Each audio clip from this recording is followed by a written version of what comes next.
Why do people apply to government jobs? Well, there's a whole list of reasons, from job security to a pension in retirement. But is it the perfect job or career? No, of course not. There are thousands of people that hate their government jobs for different reasons. Just last year, over 100,000 people quit and left their government jobs. A survey was sent out recently to all the major federal agencies to find out what the employees think about working there. And we're going to look at some of these reasons on why federal employees are unhappy. The first reason is the way that performance is recognized. You give 100% each and every day in the office, and then at the end of the fiscal year, and starting in October, you get a nice bonus that hits your checking account, and you're happy about that. This bonus, it could be $1,000, $2,000, $3,000, depending on your GS grade, depending on your level of performance. Money can motivate people. 85% of people say they want cash bonuses for performance. But the problem appears when everyone's getting the same bonus. Even Linda down the hall that you know doesn't put forth the same effort you're putting forth. Why is Linda getting the same bonus you're getting? Well, one of the reasons is maybe she's been here for 20 years and people have always given her that bonus. There are some supervisors, at times, they feel like them taking care of their people, that includes giving everybody bonuses. And it's one of the worst things you can do to a high performer, is to let that high performer see that their coworker who's performing at a much lower level get the same type of bonus. The next reason is a problem with senior leaders. Leaders and supervisors at agencies, it's always a mixed bag. Doesn't really matter. You don't know what you're going to get. So their personality is going to have a huge impact on your day-to-day life at the office. Now with the senior executives, they're going to be replaced. Probably every time the White House administration changes, or every 4 years, they're shuffled out. There's new senior executives.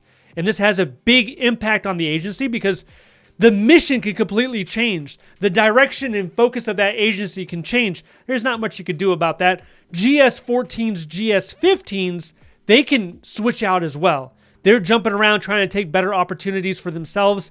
And it can often leave an organization put in a situation where people don't feel like there's strong leadership. People don't feel like they're being cared for. Half of all the work conflicts, it really comes down to personality clashes. The most common complaint is the micromanager, the aggressive, assertive supervisor that's always in your face, pushing you to get more done. You get defensive, and now that's your dynamic between you and them. I've spoken to many people that after 2 or 3 months in the job, they're looking for another job because they're like, I already know this supervisor is being vindictive. They have something against me. We're not getting along.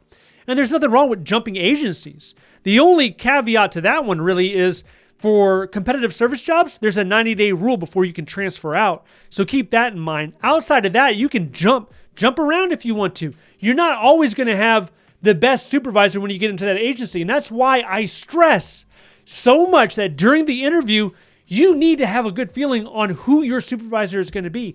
Ask them, who does this position report to?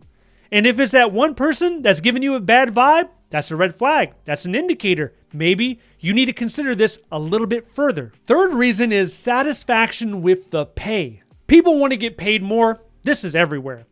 If you look at the pay chart for the government, 70% of federal employees are on the GS pay chart. 15 grades, 10 steps between each grade. It takes 18 years for you to go from step 1 to step 10. You can come into the government at a higher grade, GS-13, GS-14 some of the times, in larger areas. But more than that, the pay caps out at $191,000. So what are you going to do if you want to make more than $200,000 a year? You can do it in the government. You just have to look at other agencies. Look at FAA. Their pay exceeds $200,000. Look at FDIC or the SEC, the Security Exchange Commission. Their pay exceeds $200,000. You're in the medical field, look at the VA. The nurse pay band goes over $200,000. So there are opportunities there. You just have to look at them. You also have to keep an eye on the deductions because like a normal job, you have your federal, state, and payroll taxes coming out. But in a federal government job, you have 4.4% coming out for FERS. That's your pension. You have that additional amount coming out every time. So it's going to make your paycheck seem a lot smaller. Now, the biggest pay disparities when you're comparing private sector to public sector is the highly specialized individuals that are doing cybersecurity, that are doing medical, surgeon, things like that. Those people will always get rewarded higher when it comes to financial rewards. They're always higher in the private sector. But if you're looking at your average administrative job or your IT help desk professional, the pay is comparable. If you look at the federal government, compare it to what's going on in the private sector, you're going to see in a lot of locations, it's comparable pay. The fourth reason is that new workers, they don't have the right skills. This is because either the hiring manager is hiring the wrong person or the coworkers are tired of always training the new guy. Now, if you've never been in the federal government, you probably would envision some sort of highly structured training program where as soon as you start, you get into this program and they're explaining to you all the acronyms, the organizational that doesn't exist in the majority of federal agencies. What it comes down to is on-the-job training. You're going to have to latch on to the guy who's been there for 10 years and shadow him in order to pick up a lot of that knowledge that you're going to need to be successful in your position. People have a huge problem with this.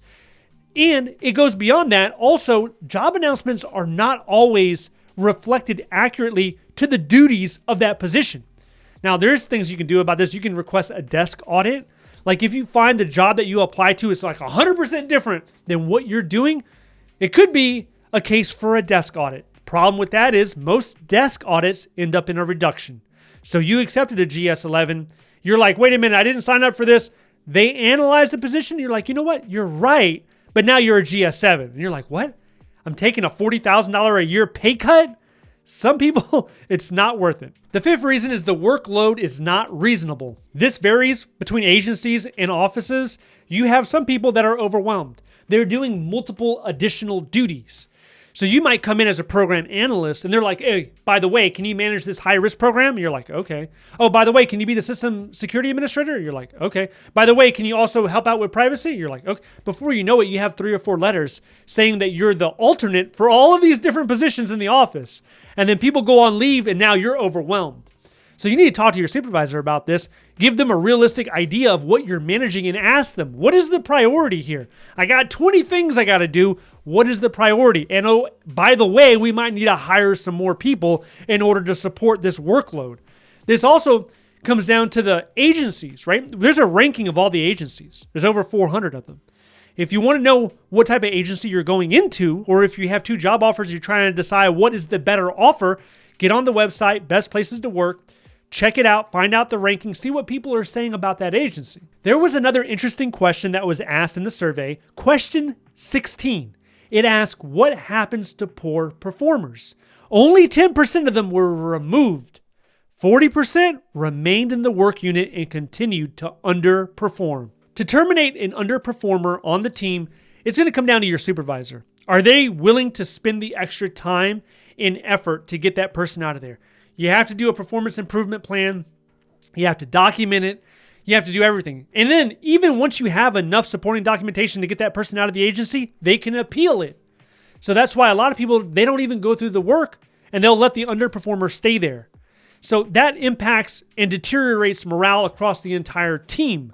But it's a misconception to think you cannot be fired. People are fired every single day in the federal government. Many federal employees become exhausted with the reasons we just mentioned, and they look at the private sector and they're like, you know what? I'm just going to take the jump.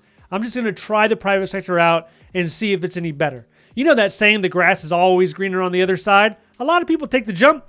Like I mentioned earlier, 100,000 people left the federal government recently. If you want to find out exactly why, I want you to check this video out next. If you'd like to see more videos like this, please click like and subscribe. Thank you so much for watching. I will see you in the next one.